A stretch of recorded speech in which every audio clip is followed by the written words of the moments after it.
Welcome to the Yates Community Forum.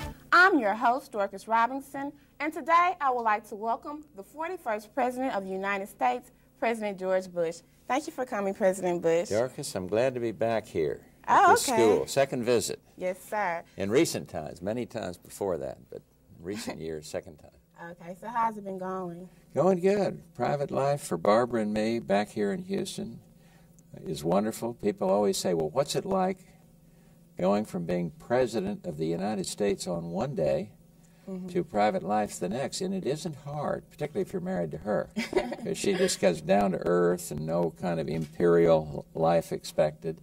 And we're just there in our community with our dog and alone in our house, and yet we got a lot of friends and travel a lot. But life is good, and I don't miss the politics. You don't? Oh. So have you had the chance to go fishing during your private life? Oh, yeah. Yeah, I do a lot of that, particularly in the summer, because see, here's our life.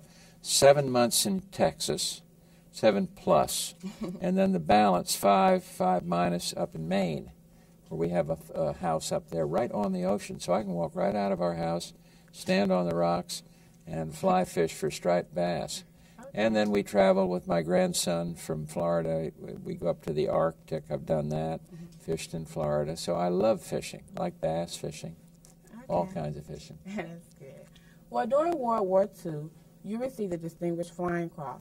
And on September 2nd, 1944, your plane was shot down 600 miles south of Japan, and you were forced to jump from your plane. What was that like? Well, it was a scary episode, and it's so long ago that I am not too clear on the details. But I had completed it. I was in a diving run when I got hit by anti-aircraft fire. The plane was on fire, so I had to pull out over the ocean, bailed out of the aircraft.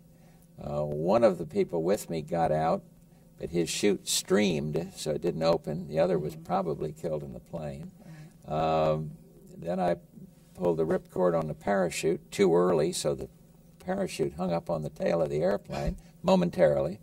Landed in the water. Plane saw that I was bleeding. A guy, one of the people with us, dropped me some medicine. I was in a little tiny raft and swimming away from the island because I could see the island. And lo and behold, along came an American submarine, which was stationed out there, really on war patrol, but stationed that day to try to save pilots. And I climbed on there and was rescued. So it was a harrowing experience for a just turned 20 young kid. You were the youngest at that time to enter into the Navy. At that time, I got my wings. I was the youngest. I got my wings at 18 years old. Right. Wings is equipped, and also your commission as an ensign. I think maybe later on, at that time, I was the youngest pilot, I think. Then I think later on, some guy went through it, maybe a couple of days faster. But. Okay. Well, what went through your mind when President Reagan was shot in 1980? My feeling was that a friend had been hurt. I never really focused on the fact that I might become president. I was in Texas on a trip when I got the message. We canceled our schedule, got back on Air Force 2, flew back to Washington. I was determined to try to reassure the country, so I didn't land, as had been suggested, in the helicopter on the White House lawn. We landed up at the Vice President's house. So things would appear normal. Went to the White House, and there presided over a meeting of some of the officials, the national security people and cabinet people, and fortunately, Ronald Reagan recovered. So there wasn't a question of having an imminent feeling that soon the burden of the presidency would be on my shoulders. Oh, okay. Well, I'm 17 years old, and I can't relate to growing up during the Cold War. What was it like living during that time? Well, of course, during the Cold War, people between your age and mine were taught, a lot of them, I don't know whether that happened here at Yates, but taught to hide under their desks to avoid nuclear fallout. You see, people during the Cold War worried that either the Soviet Union or the United States would make a big miscalculation and the world would be engaged in a nuclear holocaust. And that was the scary part. And I was, a little older during those days. I'd been through the service, so it didn't worry me as much, but I was concerned. And one of the things I take great pride in is that the fact that my administration presided over the end of the Cold War, and we negotiated the first elimination of a major category of nuclear weapons, the MIRVed intercontinental ballistic missiles. I negotiated that with Boris Yeltsin, and I think it made a contribution to, you know, what might be happening in the world when you're up there having kids and your kids and grandkids. I think the world is a much safer place for everybody in Yates High School than it was during the days of the Cold War, where your parents were probably sharing the same fears that other Americans had. Okay. Well, as Vice President and President, you witnessed the fall of communism. How did American policies contribute to this? Well, I think the policy of peace through strength convinced the Russians that they could not win in an arms race with the U.S. There were many in this country that criticized Ronald Reagan, for example, for too much defense spending. Money ought to be going elsewhere. He felt that the only way to deal with the Russians was through strength. And we followed on with essentially the same policy. But by the time I became president, Gorbachev, to whom history will be very kind, felt that he couldn't win the arms race. And thus I was able to negotiate with him arms control deals and really work with him on cooperatively in a way that no president had been able to work with their Soviet counterpart before. So it's I think what happened is the Russians just realized that this idea that quote, we're going to bury you, as Khrushchev said, was unrealistic, and they saw that freedom and democracy and those values that we all believe in was the way to go. Okay. Well, as president, you assembled a 30-nation coalition to oppose Iraq's invasion of Kuwait. Why do you feel that this was necessary, and do you feel that it was a success? Well, it was a clear success. Desert Storm, in which maybe your older brothers or some of the brothers or older sisters of people in this room participated, was a monumentally important thing in history because it made a moral point. A big country cannot, with impunity, invade its neighbor. Iraq had the 4th largest army in the world. We were told by all my Arab friends in the Arab world, well, they're not going to attack. And I woke up one day and saw they had attacked. So we didn't want to do it alone. We could have, but we did not want to fight a war alone, to do the diplomacy alone. So I had to form an international coalition of countries that disagreed with each other on many things, but agreed on one principle: aggression should not stand. And the fact that we had other allies in the coalition got us the approval of the United Nations on the resolutions that we felt were important. And I think every country that joined the coalition can take pride in the fact that they participated in making this statement come true: aggression will not stand. So it was a key moment in history. I, of course, think that Saddam Hussein should be compelled to live up to the agreements that he made after we whipped him in the sands of Kuwait. But I'm worried about that now because this coalition seems to be falling apart, and I think I'm troubled. We need to have been doing the diplomacy to keep it together. And I'll tell you why.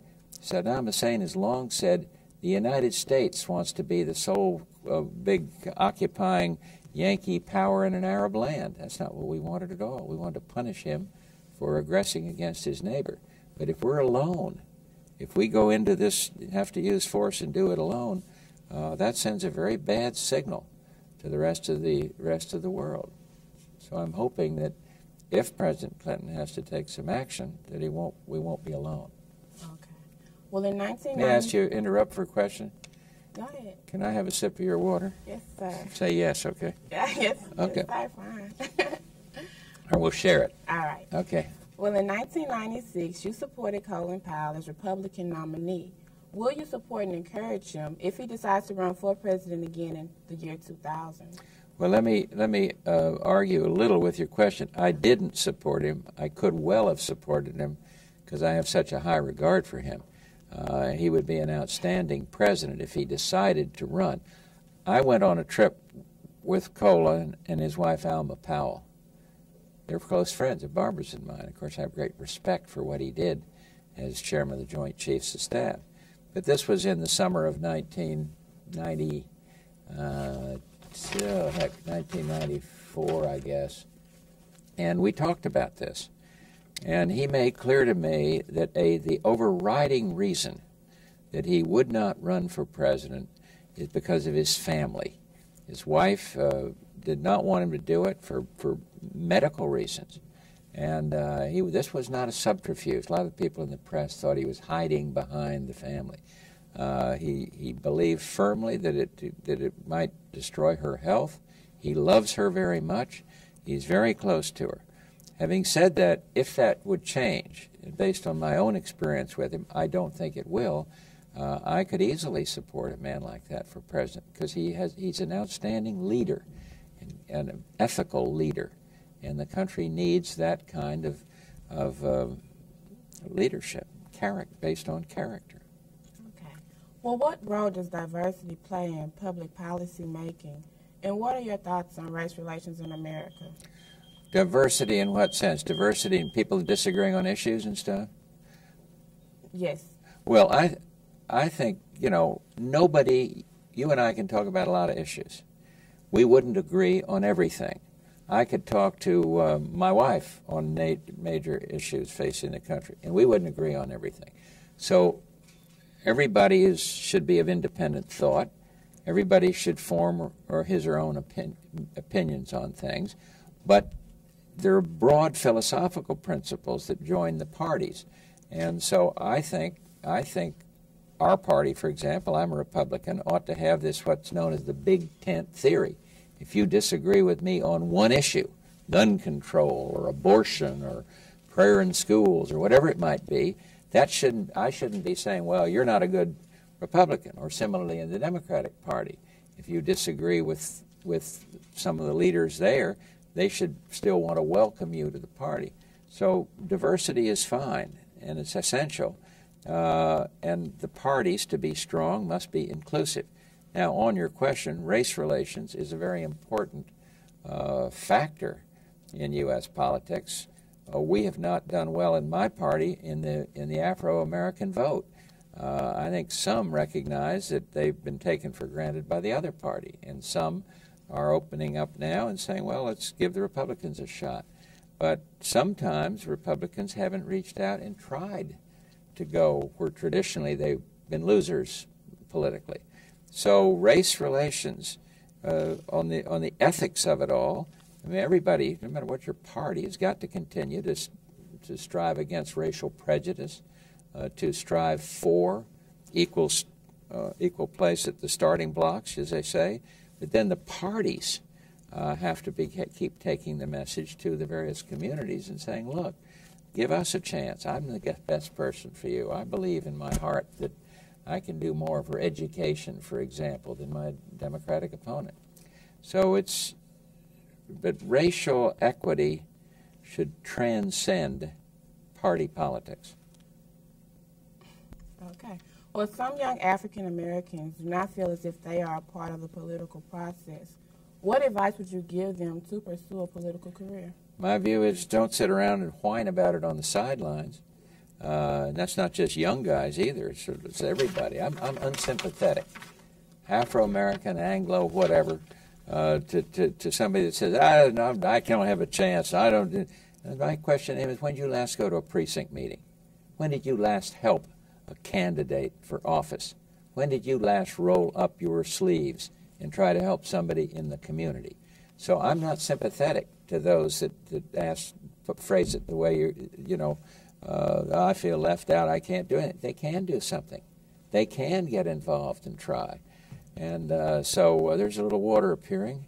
I thank you. And so and yet, people that have had a tough time economically, it's easy for me to say, well, you ought to participate. But I still believe that everybody has a shot at the American dream if he or she decides to participate and not just complain. And I believe that's good advice. Be what you can be. Be all that you want to be. Give it a try. And I had that reinforced on something totally unrelated to your question. I jumped out of an airplane last year. Yeah. At 12,500 feet, 73 years old. And I thought the press were going to ridicule me and say, what's this crazy old man doing? But what happened is a lot of other old guys were sitting out there. And they said, hey, this is good. This shows that he can do what he wants to do, be what he wants to be, even though he's been president of the United States. Now, that may be a far jump back to your question, but you got to go for it in life. You got to try. And the political system, in one way or another, will welcome all those who want to try. And so don't give up on it. Don't sit around. My advice would be to those who say, I don't have a chance. Look around you and look at all the people that have gotten into the arena and have been successful. Don't look at the guys sitting around griping about how bad everything is. Okay. Well, explain the 1,000 Points of Light program, because I understand that Jack Yates is a 1,000 Points of Light school. 1,000 Points of Light concept is simply this. There can be no definition of a successful life that does not include service to others. The Points of Light concept is to do something in your community that helps other people. There is no problem in this country that is not being solved somewhere in America. It's not going to be solved by the Congress or the Senate or the White House. Problems of education, teenage pregnancy, juvenile justice, drugs. But somewhere in this community, somewhere in Houston, Texas, each one of those problems is being solved by somebody who is one of 1,000 points of light. Somebody rolling up her sleeves and saying, I'm going to teach this kid. This kid doesn't have a dad and that has a mother that's on drugs. I'm going to mentor that child. I'm going to take that child and give her or give him what she is missing in life. That is being one of 1,000 points of light. When you have a charity drive here at Thanksgiving or Christmas to help kids that don't have a darn thing, that is being one of 1,000 points of light. And Yates was singled out for service to others. Okay. Well, I'd like to congratulate you on the opening of the new Bush Library and Museum. And what are your expectations for it? Well, I was up there yesterday, and it is wonderful. First place, it's a history of a president. Now, my mother was an influence on my life. Like a lot of people's mothers are the big influence on their life. She influenced me on values. And one of the values she taught me was, don't brag about yourself. Give the other person credit. Well, I'm afraid the library is pretty much about me. It's focused on the 41st president, which I was. So it's a bit of an ego thing. But what a kid coming from Yates up there to see would trace the life of a president, see how it is to go from a child to become president, see the various steps, at least in my life, understand how government works, understand through this how foreign affairs work, understand the role of a commander-in-chief at a critical time in our country's history, Desert Storm, and I think you'd find it interesting. There are all kinds of beautiful gifts there, and you can see how people from foreign lands give gifts to a president. You can see how government works. And so I think it's going to be an educational institution, and then with the educational event. And then with it, there's the George Bush School of Government and Public Service. And that's a master's program for those that finish college. And there are all kinds of events that go with the library. Yesterday we were answering questions. Chuck Norris, you remember the karate guy? And me and Frank Bennick, head of the Hearst papers, Bob Mossbacher, who used to be Secretary of Commerce. And we were there answering questions from 600 students. And I think because that museum and library are there, interesting events can come to those students at A&M that might not have happened without the presence of the library. Okay, President Bush. Well, what do you think will happen to President Clinton in reference to his alleged scandal? Well, I knew you were going to ask that, and this is the only question. I'm going to simply say I have absolutely no comment on that. For a former president to comment on matters that are of this serious allegation, I think would be most inappropriate. So please excuse me for simply saying no comment. I don't like to do it in a frank interview, but this one's too sensitive for me to give you an opinion, which I have, but I'm just not going to do that. That's okay. All right. What is Forgive me. I'm fine. What is the importance of family value to you? Well, I think it's very important. And, of course, you know, quote, family values, unquote, can be a cliche. It can be used by people saying, hey, look at this guy. Who's he trying to impose his morality on me? So you got to be very careful. But look, I was president of the United States. I was ambassador in China. I was head of the CIA. I was in Congress.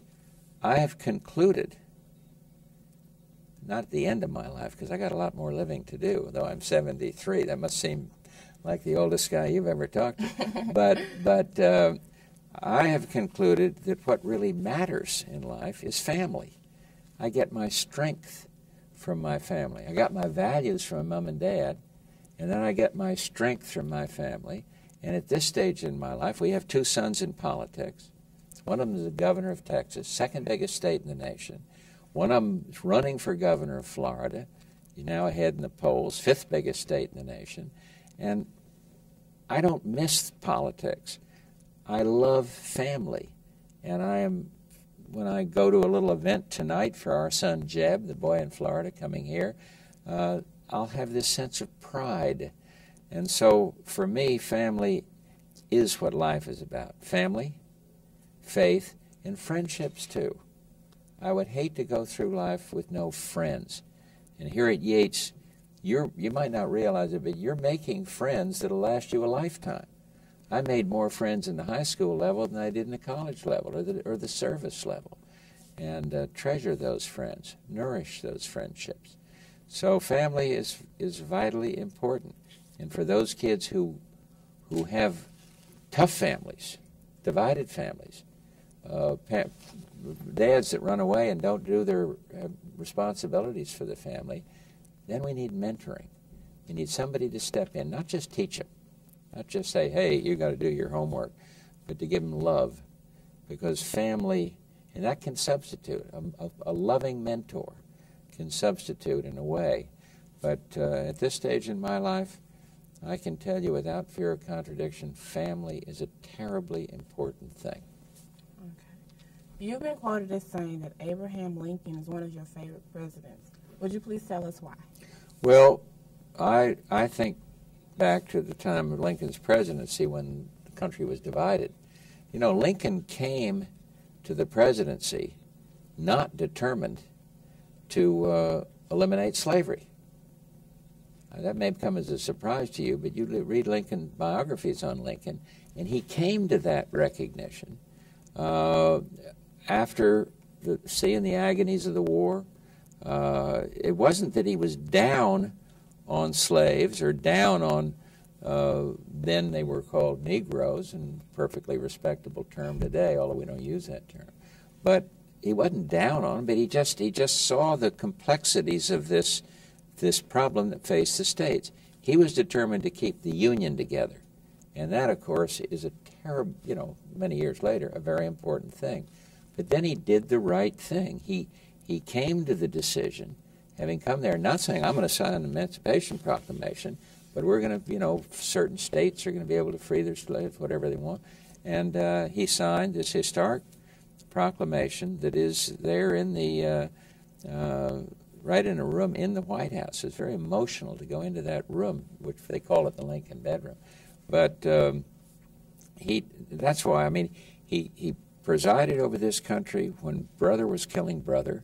He presided over this country when good people were being held in slavery, and he did the right thing.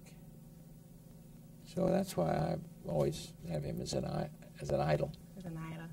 Okay, well, President Bush, in your library, there's a section that's titled The Bushes Unplugged. And in that spirit, we wanted you to do an impersonation of Dana Carvey impersonating you. Dana Carvey? Yeah. Not going to do it. Wouldn't be prudent. Naga.